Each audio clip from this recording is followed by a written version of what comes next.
Welcome to Navajo County Connection. I'm your host, Jason Whiting, Navajo County Supervisor for District 3, and we're excited to have you here today with us. Today we have a special guest on our show, a co-worker of mine, somebody I've become close friends with and have really grown to value and appreciate your expertise, Pascal. We have Pascal Berlioux, who works for the Eastern Counties Association. Pascal, if you don't mind, I know who you are, I know a lot about you, but our viewers don't. If you don't mind giving us a little bit about your background and what brought you here to Arizona. All right, well, good afternoon, Jason. Thank you for having me here. It's not going to come as a surprise after just a few sentences that I say that I come from the other side of a big pond. Was born in France, raised in France, son of a military family. My dad had a very close connection with the American military forces in Europe. He was a general in the French military in heavy armor, worked a lot with the US Army out there, and always instilled in me a very deep connection with the United States, a lot of respect and deep admiration actually for what the US were doing in Europe, essentially protecting us. I mean, we are talking about, the 50s, 60s, when the possibility of a new war with the Soviet Union was a reality. So I grew up in this culture, looking up toward the US, and when I became an adult, I was really interested in coming to the US, and when I had the opportunity to do so, I did. Came to the US about 30 years ago. I'm now, of course, a proud American citizen. The family, all the kids were born in the US. One of our sons is a US Marine serving in Okinawa right now, and been very, very happy for about 30 years now in the US. Well, thank you, and thank you for your son's service. I know you have a deep, rich history in service to country, and I've always admired your appreciation for service to country and your appreciation for America and your desire to come here. So you came to America and you were able to come here finally and raise your family here. What brought you here in the way of industries, and what did you get involved with as you were here? Yeah, so I started life in the military myself. I graduated from the French equivalent to West Point Special Military Academy, and I did serve for a number of years in the French military, special forces, commandos, and moved to industry. I came to the US to open the subsidiary of a French electronics company. Created my own company on the East Coast, ran it for 10 years or so, sold it to a fairly large company named Perkin-Elmer. My company became the basis of their optoelectronics company, and then, in the early year 2000, it was time to ship all of the hardware manufacturing to Asia. We had an opportunity to move to Asia, but the 5 kids were at every stage in the American schooling system, and we were very happy here. So we decided to stay, and it was time, to move west. We'd been on the East Coast for a number of years. Political correctness in Connecticut was fairly heavy, shall we say. So we were very interested in discovering the West, and we decided to make the move. And we showed up in 2002, the year of the rodeo Chediski fire, and it was a dual cultural shock, I would say. There's probably more difference between Arizona and New York than there is between New York and Paris. So that was the first cultural shock. And the second cultural shock, honestly, and the reason why I decided to go back to my roots of the wood industry after the academy, is this experience with the rodeo jet ski and the incredible damage that this kind of event were wreaking on the land. Which was obviously devastating to this area. I've been born and raised in this area, and at the time I was in college and remember coming home to check on family and having to go the long way to get here just because of the road closures and things that were going on. And obviously we've had the wall of fire since and some other things, but you became heavily involved in a project that many people know something about in this area, but it's called Forfry. And in fact, I would say you were one of the original architects of Forfry. How did you get involved in that? So when I left the military in France, I went to work for a French group, which was a wood engineering product group. We were essentially designing plants in France. We operated one technology demonstrator for each of the various wood technologies we were offering to the market. And we were building plants in Africa and in Asia. So we had a particle board plant, and I became a production manager in that particle board plant. We had 2 wood furniture plants. I was engineering manager for these plants, and we built the first OSB type of plant in Europe, and I was project manager then. I was plant manager for that plant, and that was before I came to the US. And when we came to Arizona, 2002, rodeo jet ski was a complete shock for me. We're coming, the family comes from the French Alps. We are very close to nature. Hiking, climbing, skiing, hunting, fly fishing, motorcycle riding, you name it, we are very, very close to nature. And I was expecting that something major would happen immediately after that fire, like a very strong reaction as to let's make sure that that does not happen again. And 2002 went by, a lot of talking. 2003 went by, a lot of talking, a lot of meetings. 2004, more meetings, more collaborative setting, discussion and stuff like that. And clearly, we had the need for something to happen. We had the need for, execution to start a following discussion. And that's what I've always been interested in, professionally speaking. So a couple of friends and mine essentially decided to put our money where the discussion was, and we created a company called Arizona Forest Restoration Product, AZFRP. And we started working with local government, worked a lot with David Tenney right here in Navajo County. We also worked a lot with the Forest Service. We worked a lot with State Forestry.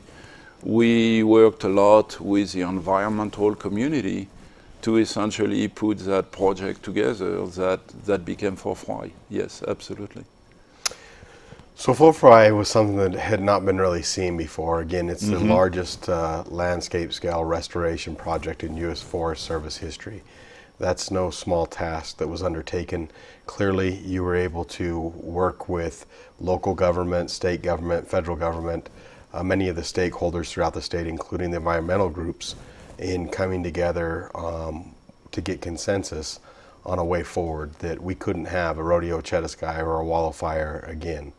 And the solution that came forward from that, in essence, was Forfry. Yes. And so Forfry was able to come out of that. What's different about Forfry than your traditional, and why was it necessary to have such a large-scale contract here in the state of Arizona? So there's a couple of core principles that helped create Forfroy and that are currently helping running Forfroy. The first principle, is that when you have a problem, catastrophic fire, which are operating at the 500,000 acre scale, is always useful to have, your classic small project around town, clearing 500 acres here, 600 acres there, maybe 2,000 acres here with the fire department. But the core principle number one is that if you have a disturbance that operates at 500,000 acre scale, you have to operate a solution at a 500,000 acre scale. You need to match the scale of the solution to the scale of the problem. So the first core principle was to say, you know what, guys, we need to shift the discussion from 3,000 acre or 10,000 acre to 500,000 acre in terms of solution and restoration, because that's the type of scale we're dealing with. And the Wallow fire, again, was a 500,000 acre fire. So clearly, operating at landscape scale to deal with a landscape scale issue was the very first core principle.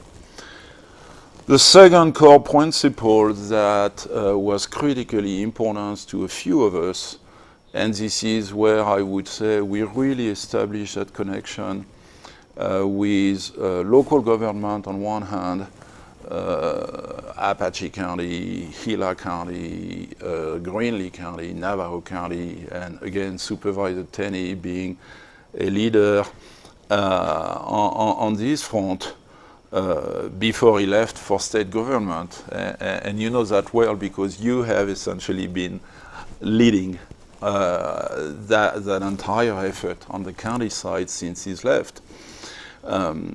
So with the county on one hand, with the environmental constitution, on the other hand, Grand Canyon Trust, Center for Biodiversity, we all came to that realization that we were targeting an issue that was too big for the classic financial system of, agency funding. We came to the realization very soon that essentially it costs $1,000 to restore 1 acre in northern Arizona. We had a 1 million acre problem on our hand. If you look at the entire ring, Mogollon Rim, well, $1,000 per acre times 1 million acre is going to cost you $1 billion, billion with a B here, to fix the issue. And that money simply was not going to come from Phoenix. That money was not going to come from Washington. We had to find a new model where essentially restoration would pay for itself. And that meant that we had to find a new model where industry would be welcomed back by the local communities. It would be welcomed back by the environmental community as the tool to essentially implement restoration. So Forfroy was unique because it was the largest project in the nation, and it was unique because it was the first project that really looked at landscape scale. We aimed at 1 million acres of restoration. And it was unique in as much as from the get-go there was this realization by a few core constituents that we have no other choice than to develop an industry-funded model if we wanted to scale up. Because any other model based on taxpayer, any other model based on government subsidy cannot scale up to 1 million acres. So that was one of the very core principles. And obviously the last core principle is that if we wanted the work to actually take place, we could not be tied up in court for the next 30 years. So we had to design a system where nobody would be a big winner. Nobody would get everything, 100% of what they wanted. But on the other hand, everybody would get enough that we could have this area of agreement and we could work together. So the core issue here was to get to a point where, you know what, let's make sure everybody on the table gets 90% of what they want. Let's all agree that we're going to give up 10% of what we dream of, but that 90% for all of us is worth doing.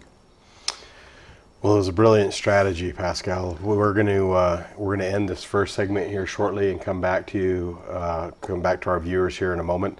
When we come back, we're going to talk a little bit more about where you're at today with ECO, some of the accomplishments of ECO, your transition to ECO, and what's going on today in the Forest Service. But again, congratulations on the efforts there that were done. My predecessor, obviously, who'd been involved in this with David Tenney, yourself, and many others, who had the vision to see the need to bring industry back into the area.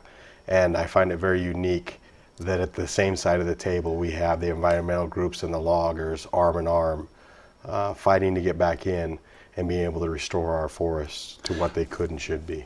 Exactly, and you're making a very important point, which is that it is no one's personal and unique vision, certainly not mine. It has been teamwork all along. There's been a number of key players who have worked together, and really we should have half a dozen people around this table because that's how it happened.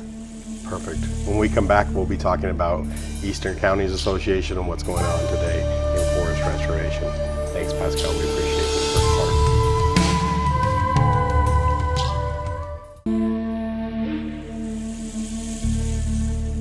Welcome back to Navajo County Connection. We're glad to be back with you again here.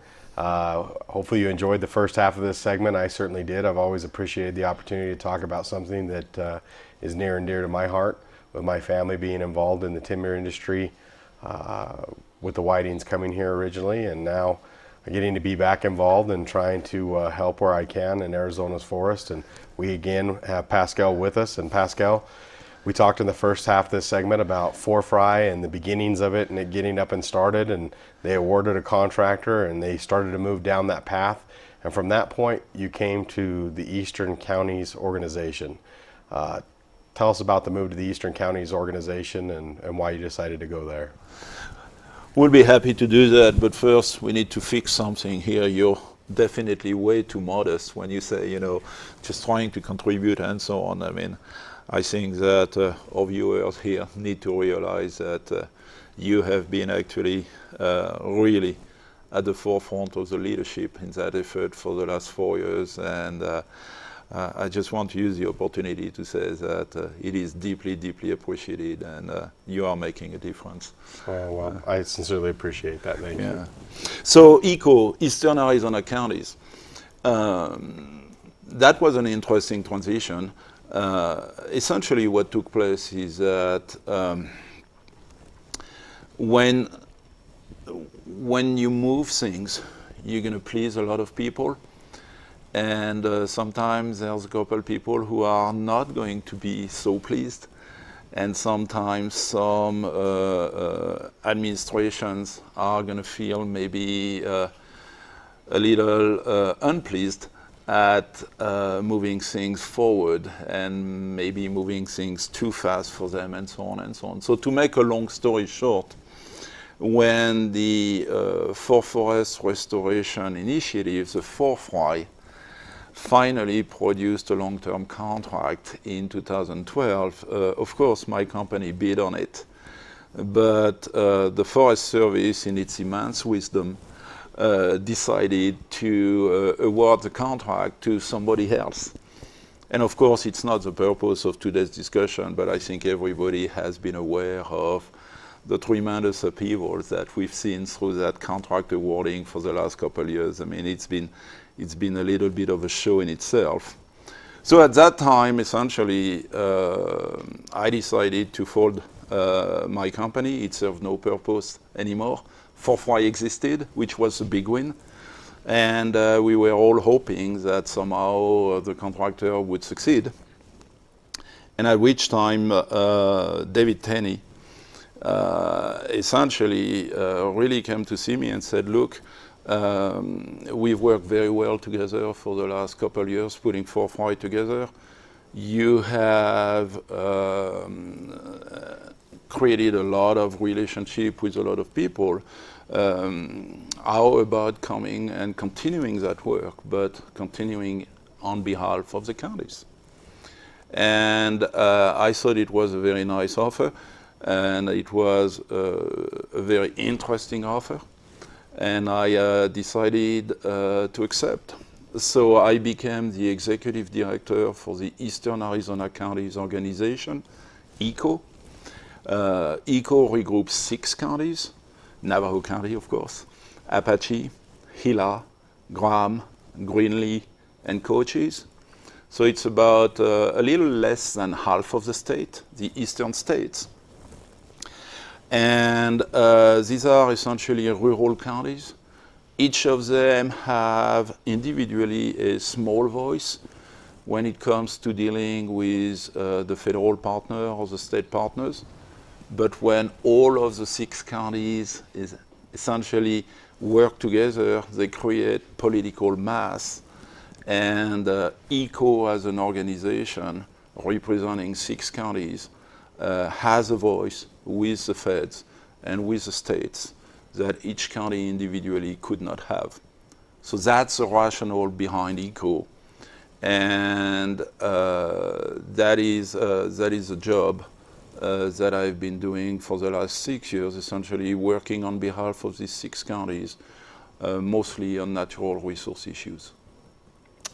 Well, I appreciate the work that you've done there. I noticed that I know David Tenney, my predecessor at ECO. I represent Navajo County now on the board of ECO, and so David used to represent Navajo County there, and he used to always tell me when nobody's worried about who gets the credit, a lot more of the work gets done. And I've seen that be the case with these counties. It really has, to your point, the unity that exists, the powerfulness of the voices as we come together and align on an issue is able to try and push or propel some of these issues forward that are important to the citizens that we represent. And so it's become something, a vehicle and an opportunity for me to be able to try and truly serve the people that I represent here in Navajo County. So I've appreciated the opportunity to be a part of the ECO organization, and I've appreciated your leadership as executive director there. Over the course of the last 4 years, there's been some significant work that you and I have been able to get done together. Yes. As we've worked, and specifically, there's a number of issues that we work on outside of forestry. Do you mind touching on just very briefly some of those issues that we work on in general each year that we try and work on, but then we're going to come back and talk specifically about the forestry issues because that's what we're talking about today. Yes, so we've been dealing, and quite specifically you have been dealing because you are the vice chair of ECO, and you have been designated by the ECO board as the lead supervisor in forestry issues. So you have definitely worked a lot on a lot of forestry issues, but we do work on a lot of issues which are not intuitively forest related, although everything comes together. We are working a lot on watershed issues. It is obviously critically important. The image is that Arizona is about fire and water.